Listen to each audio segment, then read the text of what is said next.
welcome back, guys, to the JPS Podcast. Yes, I'm alive. Yes, I'm still making podcasts. It's been a while, and the reason for that is I've just been extremely swamped with work, contest prep, or the lack thereof, and making podcasts hasn't been the top of my priority list. I've had to tend to my little family and work and doing everything I need to on a daily basis. Unfortunately, I haven't had too much time for these sorts of things, but we're back and got a little more free time, so expect more. And on today's episode, we have Mike and Eric again talking about training intensity and how individual personality types and differences can influence our perception of effort.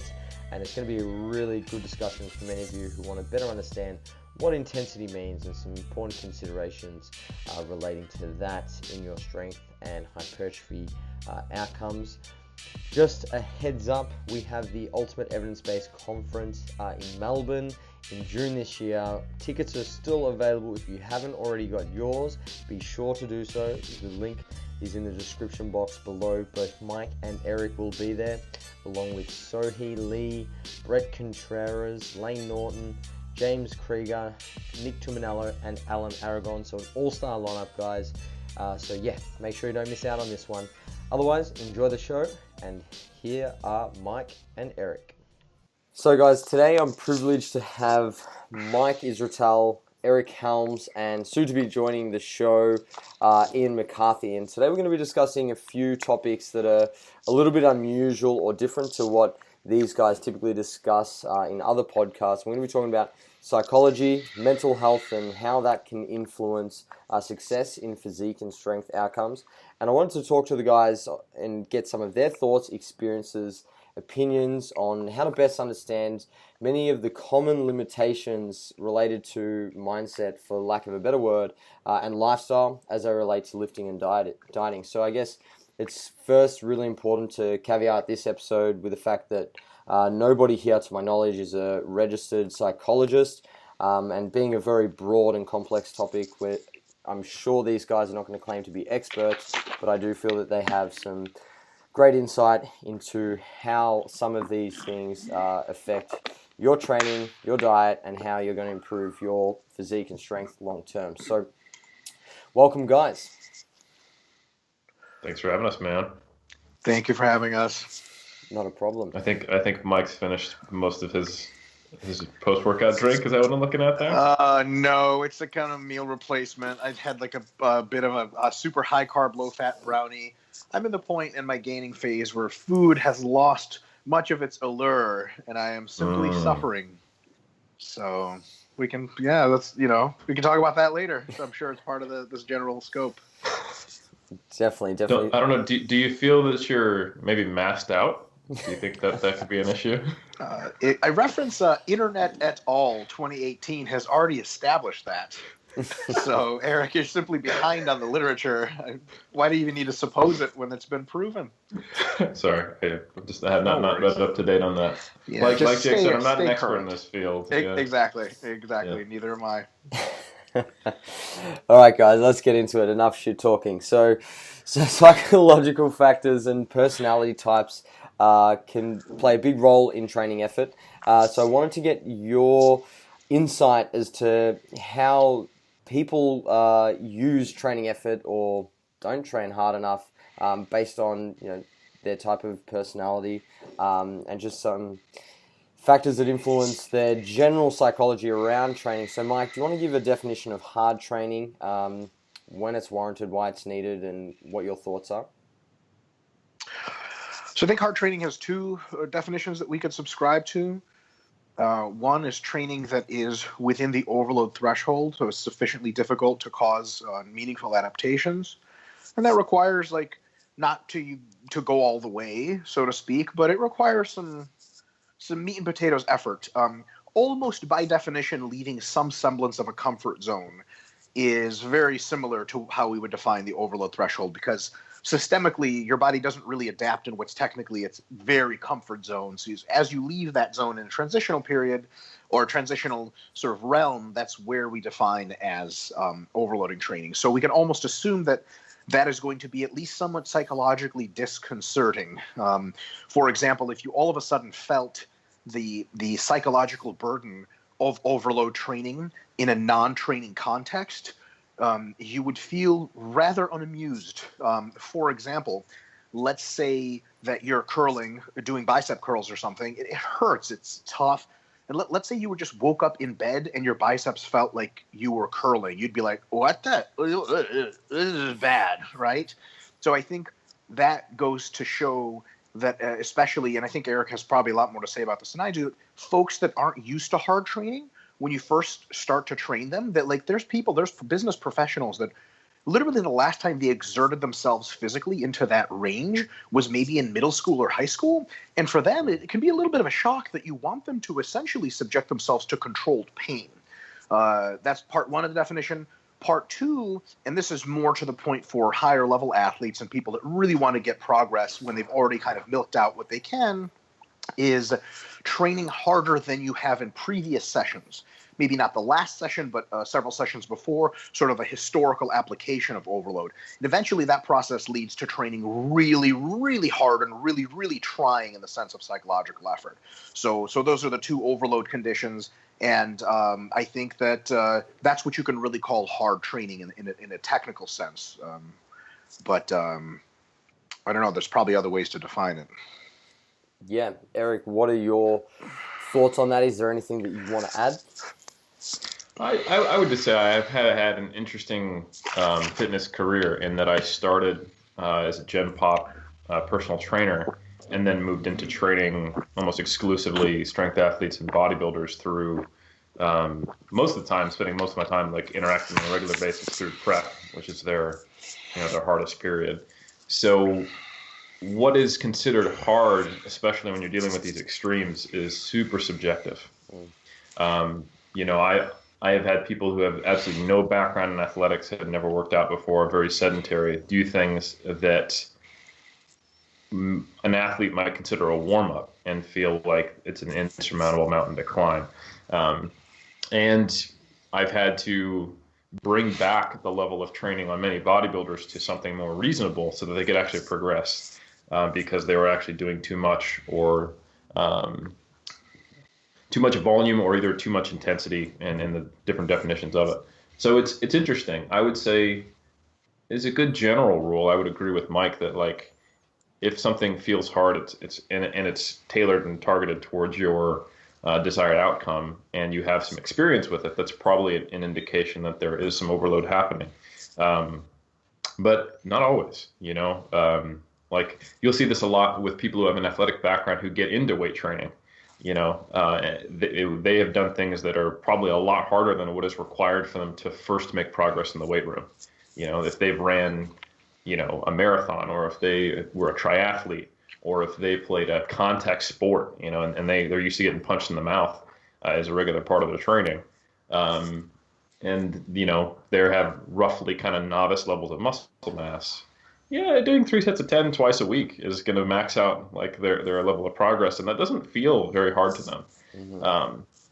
So it's interesting. It really depends on the person. That's all I would say is that the goal should be, as any athlete, to make effective progress, and whether or not that feels hard or not may or may not. I mean, it matters because it could become a barrier.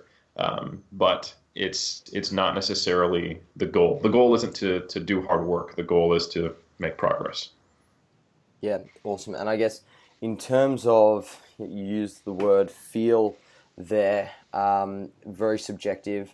How does somebody improve their ability over time to, I guess, disassociate feeling from progression, or at least understand how these two things interplay?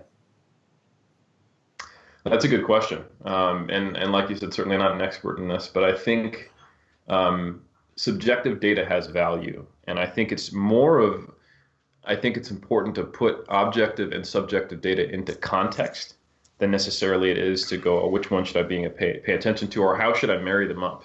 Yep. Because they may not marry up, and because they do give different information. Like I've dealt with a lot of bodybuilders who were very much kind of into the Gestalt experience. Like it feels hard. I wrecked myself. I feel a pump. I feel soreness later. I'm hungry on a diet. I have a really good sense of motivation. Like they speak in all these kind of feeling terms, and that's how they gauge progress.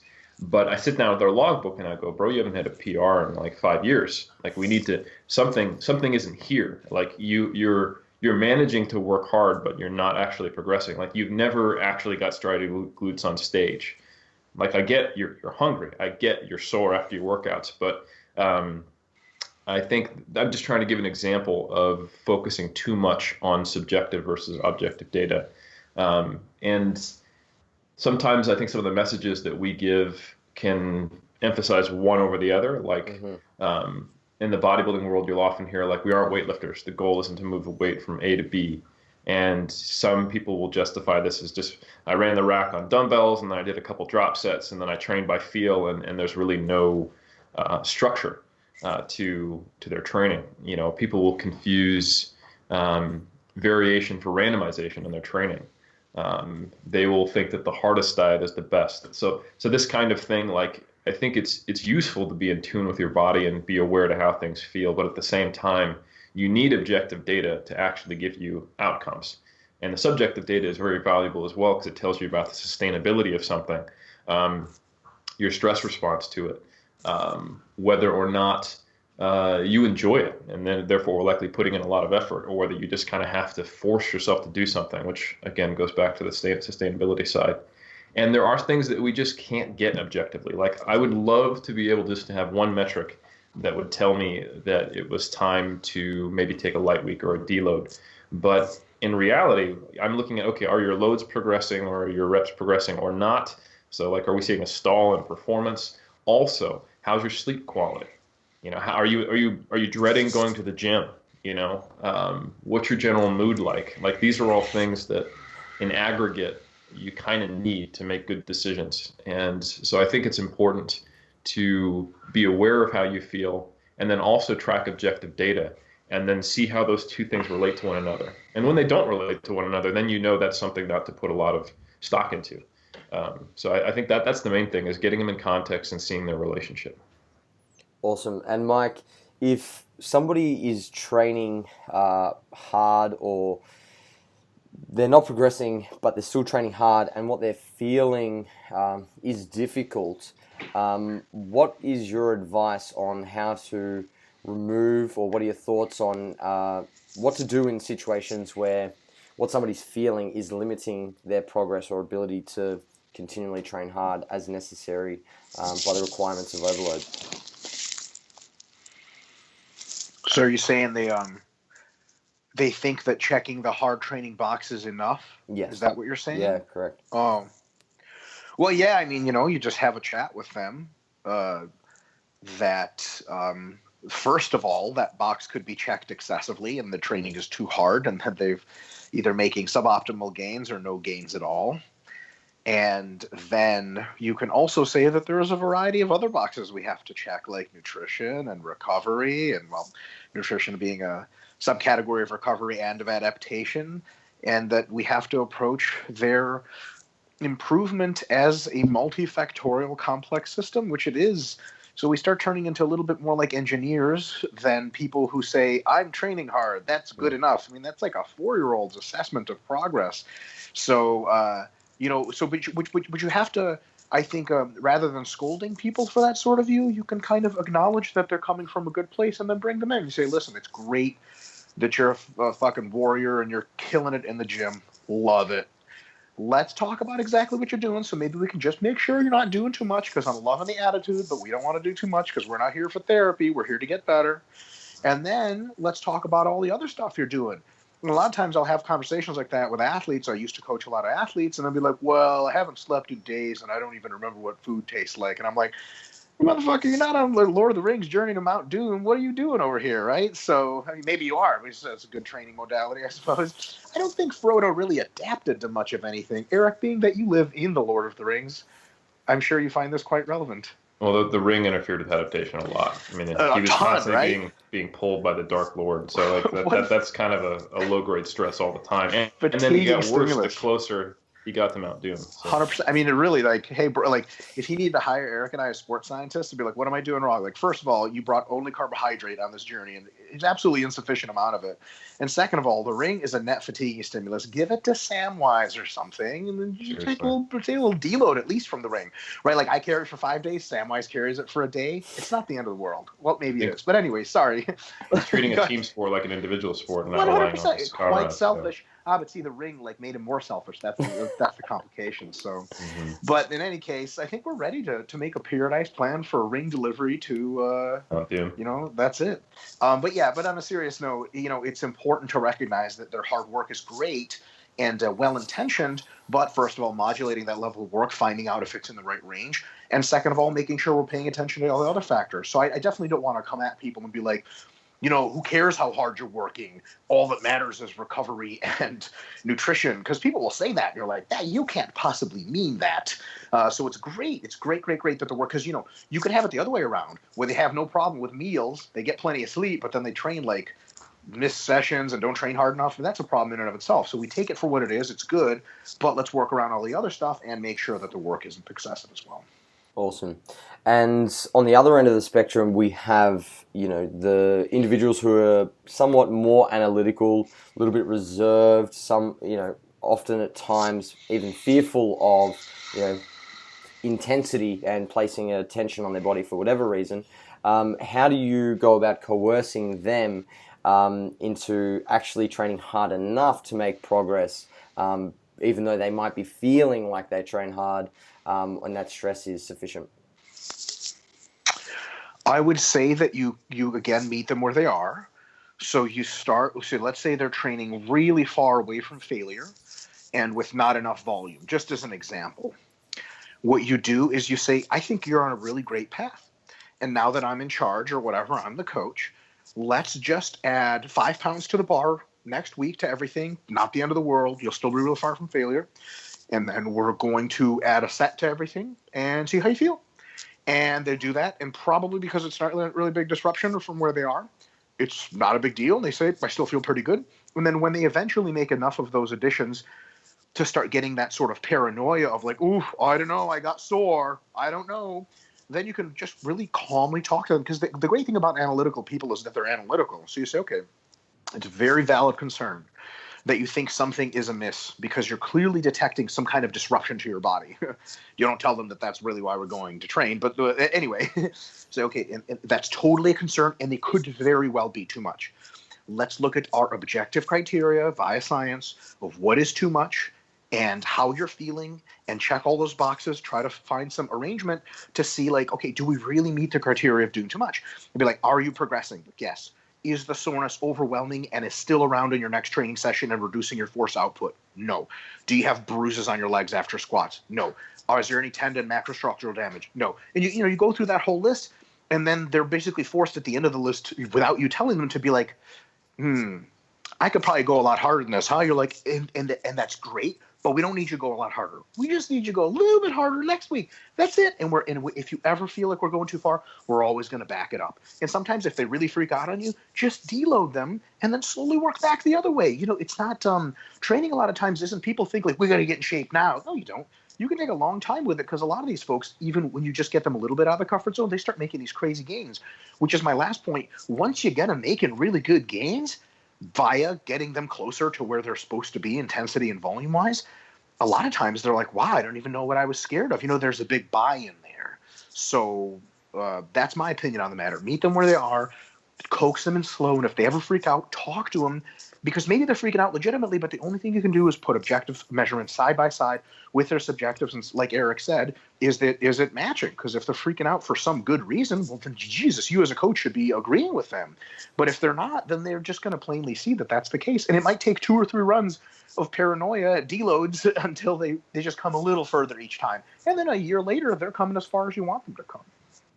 Awesome. And I guess a really hot topic of discussion of late, one that Brian Miner has been speaking about at length on his Instagram, and I'll point this one to you, Eric, is that the evidence-based community has created this overwhelming fear or alarmism, around training to failure and training hard, and people are, overly reliant on, data and science as opposed to getting in there and learning the skill of training hard. So how do you go about teaching your clients, Eric, how to train hard and what that actually means for them as it relates to their goals? Yeah, I think I have a fair bit of experience looking at the difference between people's perceived exertion and actual distance from failure. And I also have the unique perspective of coming into the game before there really was a strong science-based focus in bodybuilding or powerlifting. Well, I don't know if that's true. I mean, Fred Hatfield was around way before my time, but at least in bodybuilding, I would say there wasn't really a pocket of science-based kind of popularity when I came into the game for the first few years. So I just trained very hard and wrecked myself, and then dieted and wrecked myself. And then as I started to change, then I was like, oh, there's better ways to do things. Now I think it's interesting because I'm not always able to fully relate to someone who's, let's say, 22 right now and coming into it, and maybe the first information they got engaged with was like Mike Israetel or something like that. So they have a slightly different background experience. I will acknowledge that, and it may or may not be one that is as extreme as the kind of bodybuilding culture I got introduced to, but I don't necessarily know that people who are attracted to the sport of bodybuilding or powerlifting are short on effort these days, even with those changes. And I think also many of the reasons we have, well, what we do with this information is important too. Like the whole flexible dieting thing has all been structured around because we need to diet 24 weeks to get into shape now. And the whole let's do a recovery diet or reverse diet, that debate is all based around the fact that, and I have to compete a couple seasons from now, and it's going to take me, a year at least to make progress, especially if I'm, a drug-free bodybuilder. So a lot of these strategies, like I want to hold myself short of failure, so I can train again the same muscle group this week versus the old bond and blast once per week. A lot of the outcomes are that you end up doing more. And it's trying to find that peak, in the bell curve of where you're doing the most, but you also have the most recovery. That's where the debate around, training frequency is where's that optimal place where we're recovering, we can put in a lot of effective work and then do it as frequently as we can to then get a stimulus. And, even though there's debate among folks in the evidence-based crowd, it's all 2+ or higher when we know traditionally it's always been, no more than once per week training in bodybuilding. So the result of a lot of these like evidence-based approaches, in my opinion, has been we're doing this to allow us to do more, to be more effective. So I would say I agree and I don't agree to some level.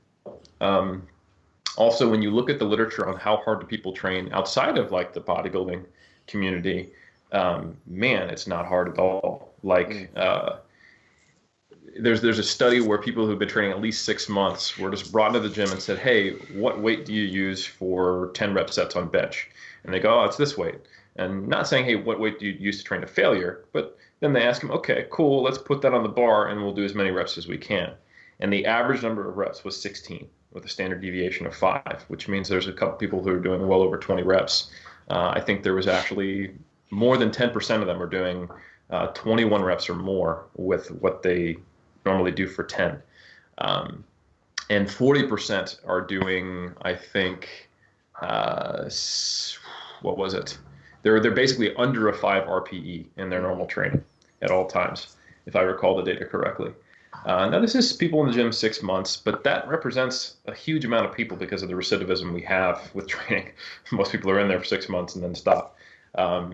So it's tough for me to go, oh, bodybuilders aren't working hard enough these days, when I go, no, the people who really aren't working hard enough are people who had never been exposed to training. And the creation of the RPE scale based on repetitions in reserve is to merge the subjective categorization that someone's going to have on how hard that was with an objective criteria of how far was I from failure. Because that forces the person to go, oh, I have to actually think about, if I had a gun to my head, how many more could I do, you know? Mm-hmm. And even just implementing a scale like that, I think will make people train harder. Even though the intention in the bodybuilding community is to actually prevent yourself from going to a 10, in aggregate, if you just tell someone, yeah, you want to be training between a 6 to 10 RPE most of the time, and most of the time that's 6 to 8, so you doesn't limit your volume in a session, then they have to think about, oh, okay, so when do I have 3 reps left? And if they're normally training 8 reps from failure, that's harder, even though it's still not quote unquote hard in the bodybuilding community. It's kind of like that same thing that you see when you have people track food. They start losing weight, even though you didn't tell them to actually change anything.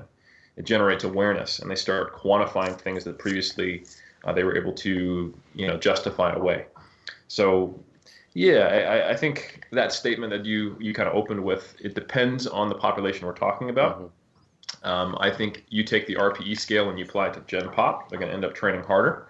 I think you take that RPE scale and you show it to someone who read Arthur Jones, and they're going to be like, you don't need an RPE scale. You just need to go to failure all the time, you damn pansies. So you're going to get 2 very different perspectives. Awesome. Mike, is there anything you want to say on that? No, that sounds really great. When I was a personal trainer, which I did for a long time, it's one of the best tools for getting people to work a little harder when they're on that beginner, don't know how to really push themselves scale, is when they do a set, or in the middle of the set, they want to rack the bar, but they're not clearly close to failure. They'll look at you. And the first thing I tell them is, do not turn your head to look at me when you're squatting, because you have a career-ending spinal injury. But if you happen to be in front of them at the time, you just smile and go, you're good, you're okay. And they're like, okay. And then you just keep going, because if it's like a kid hits his head, looks at you. If you're like, they start crying. If you're like, they're like, whatever. A lot of the same stuff works with clients. And because, when we all turn into little children under enough weight on the squat bar. So if someone tells you, hey, you're fine, then you're good to go. Or they'll end a set early and they'll be like, oh, that was pretty rough. You're like, yeah, that was pretty good. You could probably get maybe 2 more reps on the next set. And all of a sudden they have a number to go. And sometimes when they were 6 RPE or, RPE of 4 on a set of 10 on the first set, you'd be like, let's try to hit 12 after 2 minutes rest. They hit 12 just because you told them that's the number. They had no idea. They were going to stop at who knows when. They hit 12, and all of a sudden they're, RPE of 6, which is decent. And now they're working. Now they're cruising. You're like, hey, next set also 12. And they're like, that's great. Now you have numbers. Now you have weights. Now you have goals to beat. So the next week you do 5 pounds more, again for sets of 12s. Now that RPE is a little low, and then so on and so forth. And if you're there with them every day or most days, after a while, they're cranking it. And then your job turns into making sure they don't crank it too hard, which is probably harder than making people work harder. That man, it's rough. You get into ego stuff where people are like, all right, 3 sets, 3 reps from failure. And you watch them and you want to say something. You're like, oh my God, they're going to die. They're going to die. And like 1/2 of a rep from failure, they rack it. And I'm like, was that 3 RIR? And they're like, I think so. You're like, okay. You're not going to have PRs for like 3 months working with me, because we have to rethink how we're doing this whole thing. I'm sure Eric's been through that whole shtick with clients before. So. Yeah, constraints are a funny thing. They constrain you. That's by definition, but also they give you the boundaries within which to work and which to try to work hard. I remember when there was some point, I would say in the early 2000s, where everyone was really scared of overtraining, and this pendulum swings around. Many recovery days, not doing certain movements, how much volume am I doing, etc. And it was a totally different definition depending on who you talk to. And we've seen camps rise and fall between doing way too much or way too little. And it's all a little arbitrary, and it's very easy for us to buy into it because we operate within constraints. Once we've defined where we live and what we are and what things mean, that's where we work within. So, now people, they'll have the constraints of the meta-analytic data that we're talking about of what's a reasonable number of sets per week. And they go, I'm doing more than 10 plus per week per body part. Is that okay? And it's like, well, come on, man. Before that meta-analysis came out, you were doing 30. You didn't even know that was a lot, So I think it's a funny thing. We need them, but at the same time, we need them to be nuanced enough and customized and malleable and not delivered like the 10 Commandments, so that we can actually make progress on the individual level and be able to give recommendations in context to different situations and people. So I think that's why I'm never really a big fan of just like, here's the number you should be doing. I think ranges, continuums, and then situational changes to that is where we always have to kind of be coming back to, so that it constraints become useful versus debilitative. Awesome. And I wanted to wrap up this component of the discussion with some personal experiences on your own individual, I guess, constraints, or how things have influenced your training effort or your perception of effort. And Ian's not here yet, and I didn't want to throw him under the bus without him being here, but he recently posted a deadlift video, was criticized for that. Time to throw Ian under the bus. But I'll throw him under the bus. But here we go. There's Let's a bus here and everything. You're the bus, Mike, so full steam right on. He was criticized for his lack of effort on that, and I wanted to talk to him about that. And obviously he has a number of constraints that impact what his perception of hard training is. Mike, what would be the constraints related to your perception of effort versus where it actually needs to be, or any limitations there? Oh man, because you're seen as the bull. Most people view, if we were to put this in context, sorry to interrupt, people would see Ian as being, somebody highly analytical, Eric being the middleman as always, and then Mike, you're just that crazy motherfucker who just, trains hard and, always pushes balls to the wall. So, I thought it was an interesting discussion. Not analytical at all. Sorry, brother. Not analytical at all. But in terms of training effort, that's, Ian would be the more reserved trainee as perceived by people online, whereas Eric's a lot more pragmatic and, always in the middle ground. And then Mike, you're pushing MRV, you're Mr. MRV. So I thought it'd be an interesting discussion to go through each of your, I guess, personal experiences with that. I used to train a multi-set hit style back in college. I thought that training to failure was logical, etc. The only logical way, the whole thing. I was in the hit camp 100%. And my results were, per my level of development at the time, unimpressive. I continuously would hit a training wall all the time from accumulated fatigue, a concept which I neither knew what it was, that it existed, or that it had a terminology already. And then as I got more advanced, I started cutting myself shorter on failure proximity. I started to constrain my volume more. And eventually, I guess this is pertinent to the discussion currently, my current experience over the last several years is when I came to the dark side of special sports supplements. I made a very interesting realization that I can willfully, it probably wouldn't be excessively unlikely that I could do this just standing in place. I can probably rip muscle off bone without the assistance of a barbell, just from the hypercontractility effect. This is disconcerting, and my emotional ramping up for training has been almost completely absent. I'll do it for high reps every now and again, because by the time that I get emotional during a set to push closer to failure, I'm unable to generate the necessary forces required to get hurt. I used to psych up for sets of 5, sets of 10. I psych down now. Because I am in a position where I can hurt myself greatly just by trying really hard. So I'm on that end where someone asked me today on Instagram or Facebook how often I train to failure. I couldn't recall a historical moment in my memory within the last 3 years where I actually hit true concentric failure. I stopped 1 rep short at the very least, usually less than that, 2 reps shy of failure. To be completely honest, I start mesocycles at 5 reps shy of failure, go to 2 reps shy of failure. I'm now very aware of what my MRVs are, and I stay the fuck away from them, because every time I pass them, something bad happens. So stop doing that. I flirt with them a little and then back off. And yeah, I'm sorry to disappoint the train hard balls to the wall thing. Okay, truth be told, I usually light my testicles on fire to give me the motivation and then I just, like, if I'm not bleeding, it's not real set. I count progress by the number of post-set injuries I have. No, that was very insightful, but very disturbing towards the end there. Thank you, Mike. Excellent. Thank you. Eric, how's your experience shaped how you perceive effort? Oh man,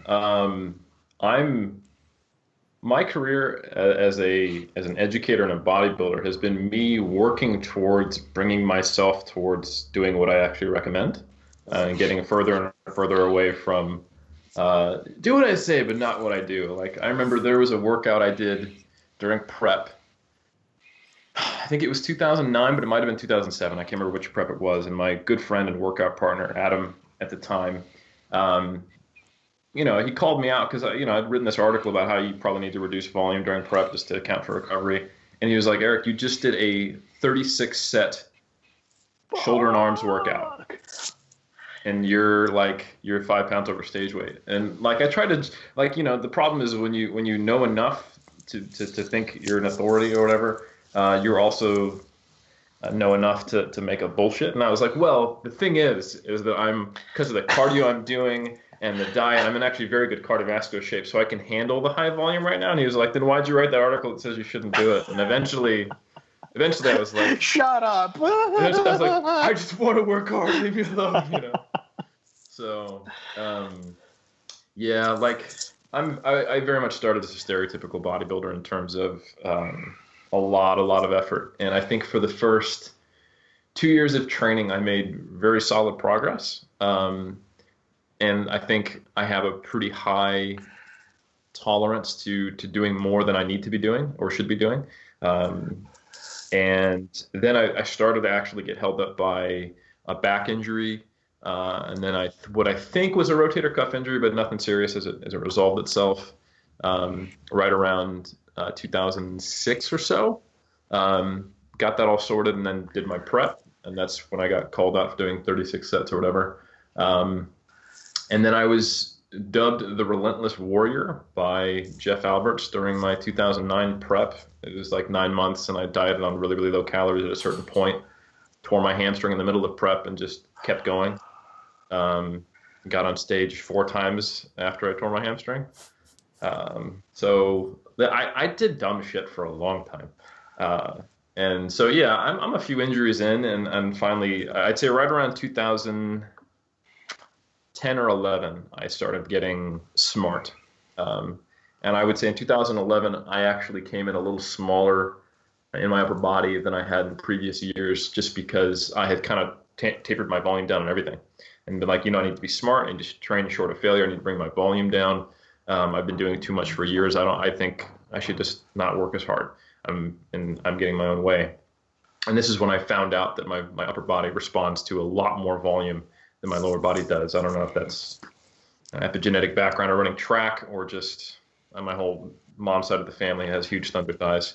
But nonetheless, I've since then become a little more rational and able to tap into the where I started and then apply logic to it. Like, I've only really felt comfortable programming for myself since 2013 or 14.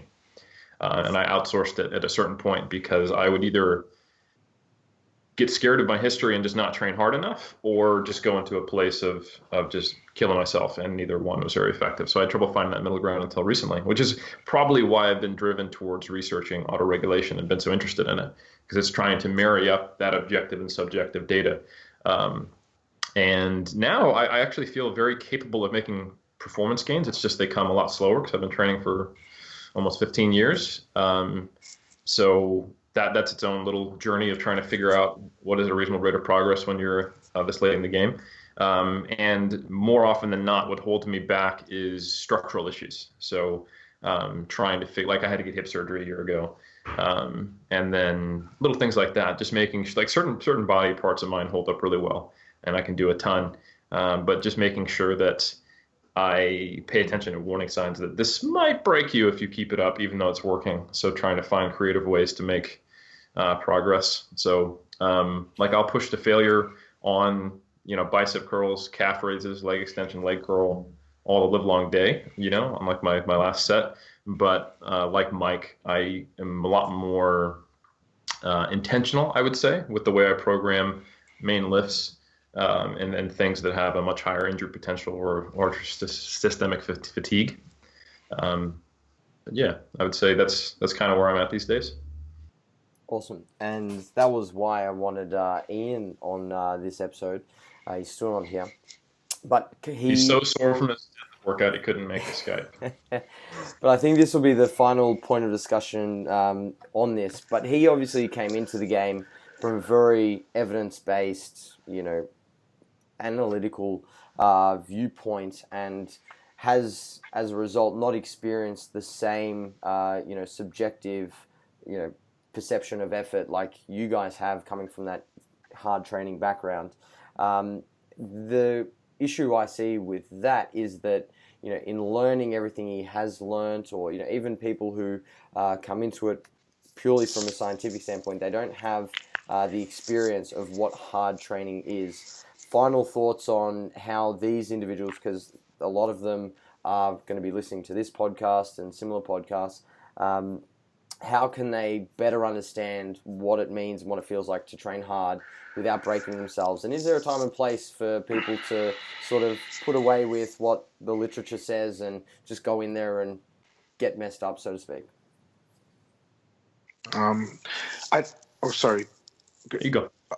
Thanks. I don't want to speak for Ian, but I'm about to. So I'm doing. I don't want to do this, but I have. Right.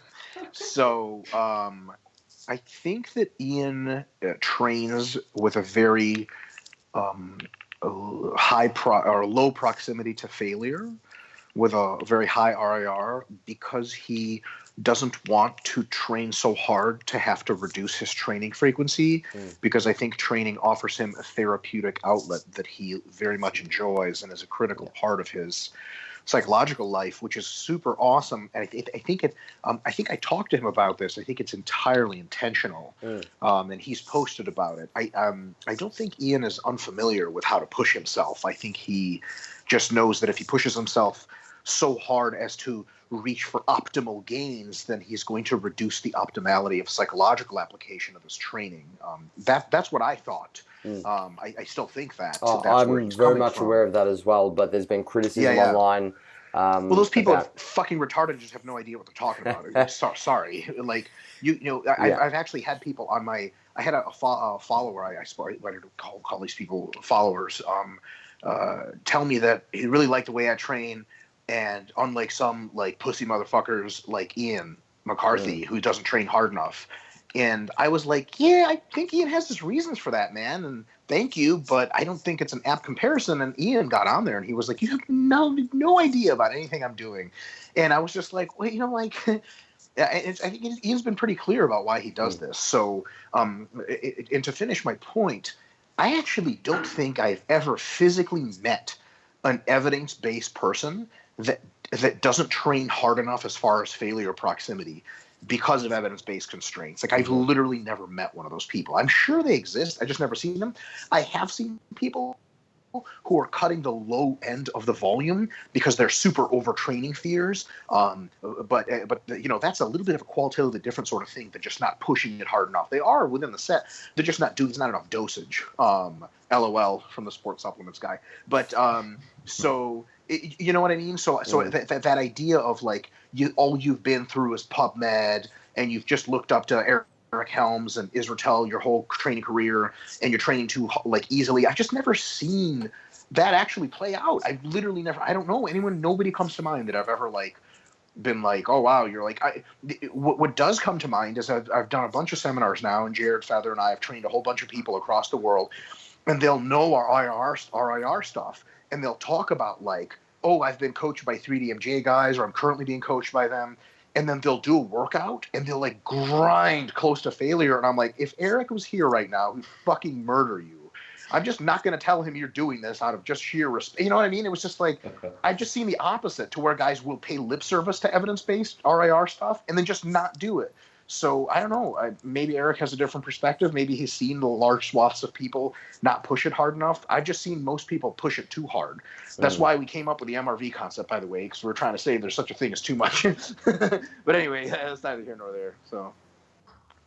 Yeah, I also think like seminars and like lifting mashups are they're the time when people are going to go to failure. So it's like yeah, that's like that tells you something culturally that when a bunch of bodybuilders or powerlifters or lifters get together and they enjoy having a bunch of people do deadlifts until they puke, then maybe that's kind of their natural set point. But yeah. Um, Yeah, so the thing is, I will say that I remember when Ian first did his high frequency training. I think he started training daily, and he said he got it was the closest thing he would imagine would be like steroid-like gains since he was a newbie.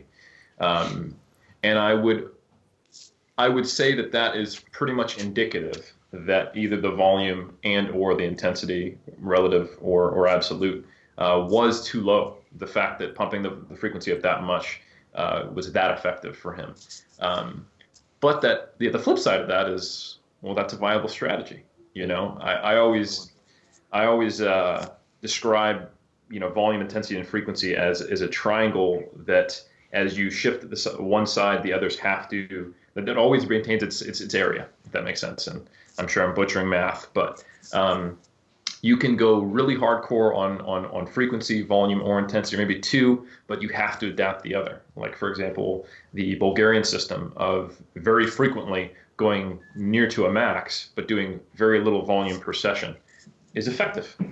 It has some downsides to it, just like doing any kind of focused program like that would have downsides, but it can still work. It's not like, Mike Menser didn't have a great physique, and there aren't people who have followed HIIT that haven't developed great physiques. I think you can take it too far in any of these directions. Like when you get to the point where you're training like every fortnight, that's probably not ideal. But yeah, I think there is something to be said, since we're talking about psychology, for finding the right type of program in terms of the balance of those three big picture variables with what really works for you. This came up in a discussion I had on Facebook with Dr. Joe Klimaszewski, where he was saying that the high frequency stuff's never really been that effective for him or a lot of his clients. And he is a coach from, I would say, maybe a decade or two before I really saw a lot of people. And training 2 times a week or more was pretty rare. And it's just really not a part of it. It doesn't mesh well with some of the older bodybuilding culture that is like every session needs to be a black and white ad with sweat coming off your face and epic music playing in the background and someone yelling "I'm Sparta" at some point. So like, yeah, if that's your workout, of course you can't train with a high frequency.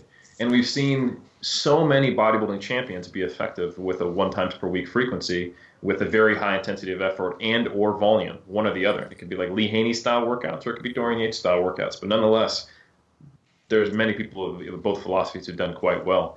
And I think that's probably more important if it results in really effective training and you being motivated about it and going to the gym excited every time, than maybe finding another 5% improvement by modulating 2 of those and going up here, which maybe just wouldn't excite you that much. I'm not saying you shouldn't work towards reevaluating some of your emotional stances towards training to be more effective.